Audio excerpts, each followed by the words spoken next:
Learners, आज जो हम टॉपिक पढ़ने वाले हैं वो है टेम्परेचर कोफिशिएंट ऑफ रेजिस्टेंस, यानी कि प्रतिरोध ताप गुणांक, और इसको रिप्रेजेंट किया जाता है अल्फा से।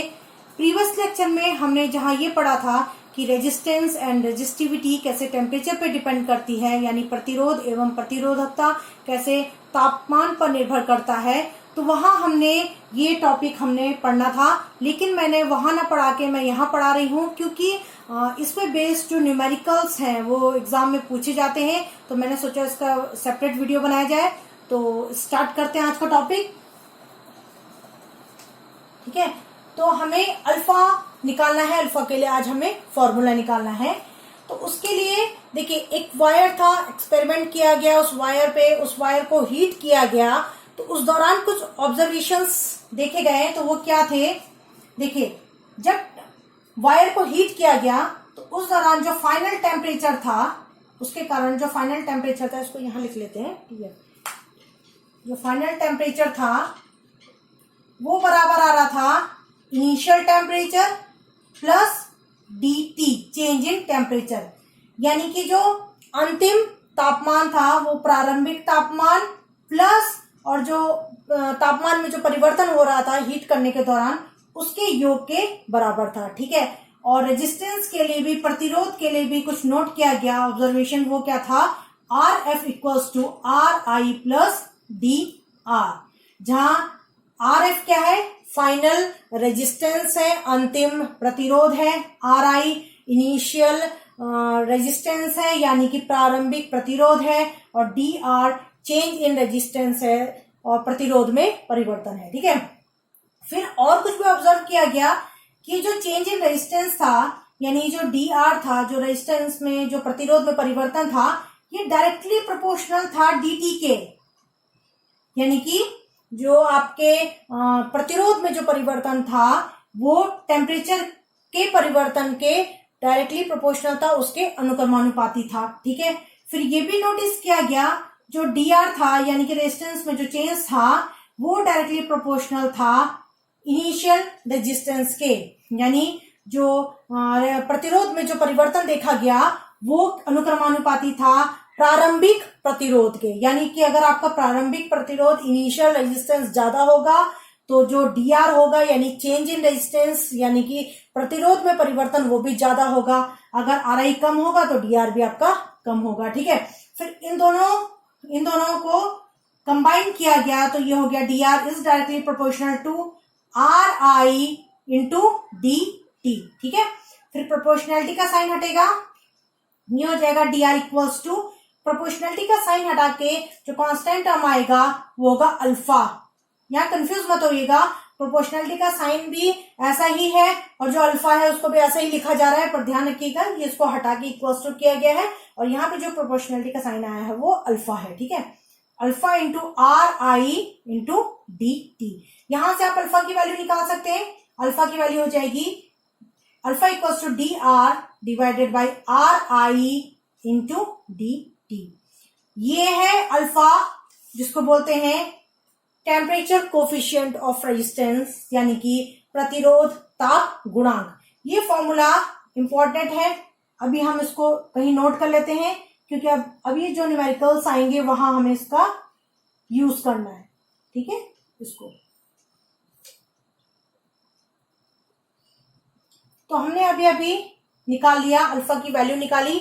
अब जो भी जनरली जो भी आपके न्यूमेरिकल्स आते हैं तो उसमें आप यही वैल्यूज पुट करेंगे, इनमें जो वैल्यूज पुट करेंगे आपका आंसर आ जाएगा। लेकिन क्योंकि बुक में इसके आगे भी है तो इसके आगे भी हम देख लेते हैं।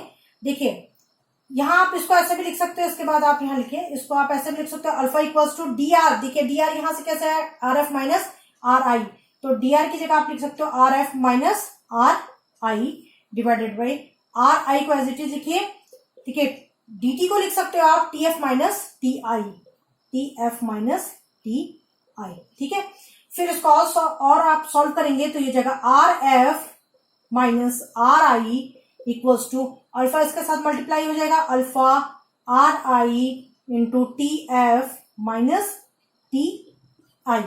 ठीक है, फिर आर एफ को यही रखेंगे, आर आई को उस तरफ ले जाएंगे तो नेगेटिव था उधर पॉजिटिव हो जाएगा, तो जगह are I plus alpha R I T F minus T I. ठीक है, फिर इसको और सॉल्व करते हैं। ये जगह आर एफ इक्वल्स टू, अब आर आई देखिए यहां भी यही है और यहां पे भी आर आई है, तो उसको कॉमन निकाल लेते हैं। ये हो जाएगा, आर आई को कॉमन निकालेंगे, अंदर यहां बचेगा 1 प्लस अल्फा, आर आई को हमने बाहर निकाल दिया, अंदर क्या बचा आपका T F minus T I. ठीक है, तो ये एक्सप्रेशन आपके बुक में दिया गया है, और बाकी कहीं बुक में आर ओ दिखा होगा आपको, कहीं में सिंपल आर लिखा होगा, या कहीं R1 R2 का यूज किया होगा, वो आपकी अंडरस्टैंडिंग है, आप लिख सकते हो, फ्री हो, आप आर आई लिखो, फाइनल लिखो, 1 2 करके लिखो, उससे कोई फर्क नहीं पड़ता है। ठीक है, ये तो था रेजिस्टेंस के लिए। सेम फॉर्मूला रेजिस्टिविटी यानी प्रतिरोधकता के लिए भी होगा। Rho F equals to rho I 1 plus alpha T F minus T I. In case आपको रेजिस्टिविटी के टर्म में पूछा जाएगा तो आप इस फॉर्मूले का यूज कर सकते हो। ठीक है, वैसे अगर आपको क्वेश्चन होगा और आपको रेजिस्टेंस और रेजिस्टिविटी ना हो और रेजिस्टेंस के बारे में हो, तो आप इस फॉर्मूले को याद रखिएगा, क्योंकि फॉर्मूला याद करने में इजी है, ये लेंथी दिखने में लेंथी लगता है, बच्चे यहाँ गड़बड़ कर देते हैं फॉर्मूले पे। इसको याद रखिएगा, alpha equals to D R upon R I D T. D R की जगह रखेंगे R F minus R I, D T की जगह रखेंगे T F minus T I. ठीक है, तो इसको मिटा दे। अब हम क्वेश्चन देखेंगे, क्वेश्चन से हमें क्लियर हो जाएगा कि हमें इसको कैसे कैसे वैल्यूज इसकी रखनी है। ठीक है, तो मैं क्वेश्चन आपको डिक्टेट कर रही हूं, आप क्वेश्चन देखिए। देखिए क्वेश्चन है, the resistance of a silver wire is 2.1 ohm. The resistance of a silver wire is 2.1 ohm at 27.5 degree Celsius. ठीक है, फिर लिखिए and 2.7 ohm at 100 degree Celsius. Full stop. फिर लिखिए find the temperature coefficient of resistance. अब जिन बच्चों ने हिंदी में लिखना है, हिंदी में लिखिए उस क्वेश्चन को। सिल्वर के एक तार का प्रतिरोध, सिल्वर के एक तार का प्रतिरोध 27.5 डिग्री सेल्सियस, इस तरीके से लिखिएगा 27.5 डिग्री सेल्सियस पर 2.1 ओम, पर 2.1 ओम तथा 100 डिग्री सेल्सियस पर, तथा 100 डिग्री सेल्सियस पर 2.7 ओम, 2.7 ओम है। फिर आगे लिखिए सिल्वर का प्रतिरोध ताप गुणांक ज्ञात कीजिए। सिल्वर का प्रतिरोध ताप गुणांक ज्ञात कीजिए। ठीक है, तो हमारे पास जो जो वैल्यूज गिवन है पहले हम उसको लिख लेते हैं। हमारे पास आर आई है, इनिशियल रेजिस्टेंस है, प्रारंभिक प्रतिरोध है, जो कि दिया गया है कितना 2.1 ओम। फिर हमारे पास टी आई गिवन है, प्रारंभिक जो टेम्परेचर है, जो इनिशियल टेम्परेचर है उसकी वैल्यू गिवन है 27.5 डिग्री सेल्सियस। फिर हमें गिवन है 2.7 ओम। देखिए जो आर एफ है वो हो गया 2.7 ओम। फिर हमें गिवन है 100 डिग्री सेल्सियस, ये है टी एफ हो गया 100 डिग्री सेल्सियस। तो ये वैल्यूज हमें गिवन है और हमें फाइंड आउट क्या करना है, अल्फा को। ठीक है, तो इस क्वेश्चन को करते हैं। देखिए जब ये वैल्यूज 4 वैल्यूज गिवन है, हमें अल्फा निकालना है, तो हम इस फॉर्मूले का यूज करेंगे, जहां डी आर की जगह क्या हो जाएगा आर एफ माइनस आर आई, और डी टी की जगह हम लिखेंगे टी एफ माइनस टी आई। तो सारी वैल्यूज हमें गिवन है, हमने सिर्फ क्या करना है, वैल्यूज को पुट करना है और अल्फा की वैल्यू निकल आएगी। तो लिखिए since alpha equals to D R divided by R I into D T.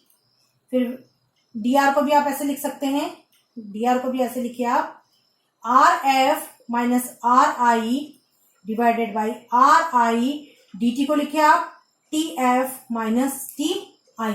अब सारी वैल्यूज को इस इक्वेशन में पुट कर दीजिए। देखिए आर एफ की वैल्यू क्या है 2.7 माइनस आर आई की वैल्यू है 2.1, whole divided by R I की वैल्यू है 2.1, टी एफ की वैल्यू है 100 माइनस टी आई की वैल्यू 27.5 डिग्री, अब डिग्री सेल्सियस आने 27.5, ठीक है। तो ये अल्फा की वैल्यू है। जब आप इस पूरी इक्वेशन को सॉल्व करेंगे तो जब आप करेंगे तो अल्फा की वैल्यू आपकी लगभग आएगी 3.94 इंटू 10⁻³ पर डिग्री सेल्सियस। ये इसकी यूनिट होती है पर डिग्री सेल्सियस, ठीक है। तो अल्फा की वैल्यू ये आएगी, आप चेक कर लीजिएगा, आप इसको सॉल्व करिएगा और आपका रिजल्ट इतना आना चाहिए। अल्फा इक्वल्स टू 3.94 इंटू 10⁻³ पर डिग्री सेल्सियस, ठीक है। इसको नोट कर लीजिए। अब नेक्स्ट क्वेश्चन करें। नेक्स्ट क्वेश्चन नोट करिए। क्वेश्चन है आपका, the resistance of a heating element, the resistance of a heating element at room temperature 27 degree Celsius is 100 ohm। जो 27 डिग्री सेल्सियस उसको ब्रैकेट में लिखेगा is 100 ohm full stop। at what temperature its resistance will be 117 ohm। 117 ohm full stop। आगे लिखिए, the temperature coefficient of resistance is 1.7 into 10⁻⁻4 पर degree Celsius, ठीक है। अब हिंदी में लिखिए इस क्वेश्चन को, कमरे के ताप ब्रैकेट में लिखिए 27 डिग्री सेल्सियस, ब्रैकेट में लिखिए 27 डिग्री सेल्सियस ताप पर, फिर लिखिए कमरे के ताप 27 डिग्री सेल्सियस पर किसी तापन अवयव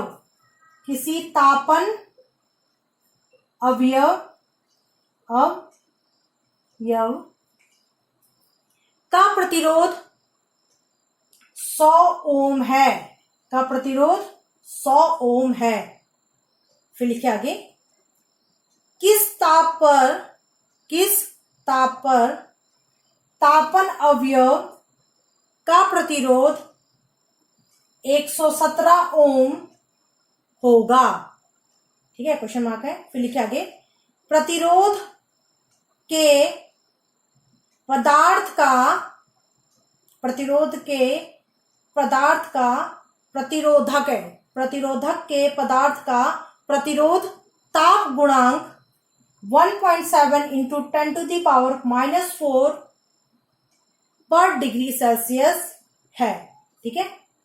तो क्वेश्चन में हमें क्या क्या गिवन है, हमें टी आई गिवन है, वो है 27 डिग्री सेल्सियस। फिर हमें क्या गिवन है, हमें आर आई गिवन है, उसकी वैल्यू है 100 ओम। फिर हमें क्या गिवन है 117, हमें गिवन है आर एफ, वो कितना है 117 ओम।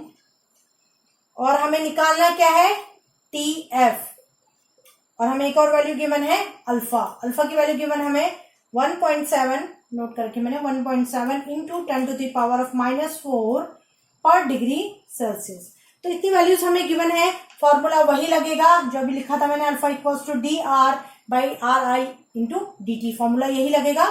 तो लगाते हैं, alpha equals to D R divided by R I into D T. फिर लिखिए डी आर की जगह आप लिख सकते हो R F minus R I divided by R आई। फिर डी टी की जगह आप क्या लिख सकते हो टी एफ माइनस टी आई। तो सारी वैल्यूज इस इक्वेशन में पुट कर लेते हैं, तो ये हो जाएगा,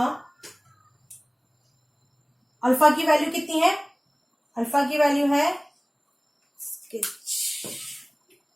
1.7 into 10 to the power minus 4, तो अल्फा की जगह आप लिखिए 1.7 into 10 to the power of minus 4 equals to R F की जगह लिखिए 117 माइनस आर आई की जगह लिखिए आप 100 whole divided by R I की वैल्यू कितनी है 100, टी एफ की वैल्यू हमें नहीं पता, टी एफ लिखिए माइनस टी आई की वैल्यू है 27। अब इसको सॉल्व करते हैं, ये हो जाएगा 1.7 into 10 to the power minus 4, इसको माइनस करेंगे ये हो जाएगा 17 divided by 100 T F minus 27। फिर ठीक है, फिर इसको क्रॉस मल्टीप्लाई करेंगे तो ये हो जाएगा 1.7 into 10 to the power of, देखिए -4 ये हो गया, ये इसको इधर मल्टीप्लाई करेंगे तो ये हो जाएगा +2, तो फाइनल आ जाएगा -2 equals to 17 T F minus 27। ठीक है, मैं स्टेप बाय स्टेप दिखा रही हूं ताकि आपको कैलकुलेशन में कोई परेशानी ना हो। फिर इसको आप इस तरीके से भी लिख सकते हो, इसको ऊपर लिख सकते हो और इसको नीचे लिख सकते हो, तो ये हो जाएगा T F minus 27 equals to 17 divided by, इसको हम डिनोमिनेटर में लिखेंगे 1.7 into 10 to the power of -2। ठीक है, इसको और सॉल्व करते हैं, इसको मिटा दो मैं, इसको और सॉल्व करेंगे तो ये हो जाएगा टी एफ -27 इक्वल्स टू, अब देखिए ये डेसिमल हटेगा 0 आएगा, ये हो गया 10, ये भी ऊपर जाएगा तो ये जाएगा, ये आपका है 10 टू द पावर ऑफ 3 हो जाएगा। ठीक है, ये 1 है, देखिए 10 की पावर 1 है, -2 ऊपर जाएगा तो +2 हो जाएगा, तो हो जाएगा 10 की पावर 1 ऊपर जाके हो जाएगा +2, तो जाएगा 10 टू द पावर ऑफ 3, तो वही मैंने यहाँ लिखा है 10 टू द पावर ऑफ 3। ठीक है, और इसको भी इस तरीके से लिख सकते हो आप 1000।